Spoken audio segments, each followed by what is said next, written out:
El pròxim dissabte 8 de juny arranca al claustre de Sant Domingo el cicle de música clàssica d'Inca Inclàssic. El tinent de batlle de Cultura Antoni Rodríguez, la regidora delegada del Conservatori Municipal Maria Antònia Sancho i el director de l'ens musical Marcelí Minalla han presentat els concerts que es podran gaudir durant el mes de juny.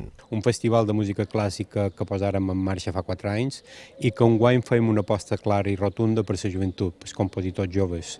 Des del Simfònic, en la qual inauguràvem aquesta setmana a les 6 de l'hora baixa, fins a la resta de compositors que passen per aquí i que passaran a diferents dissabtes de juny.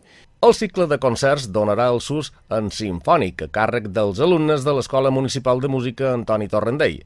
El dia 15 de juny acollirà la presentació del projecte Ulisses. El 22, el guanyador del Premi Art Jove 2018, Magí Garcia, s'oferirà un concert de peces contemporànies.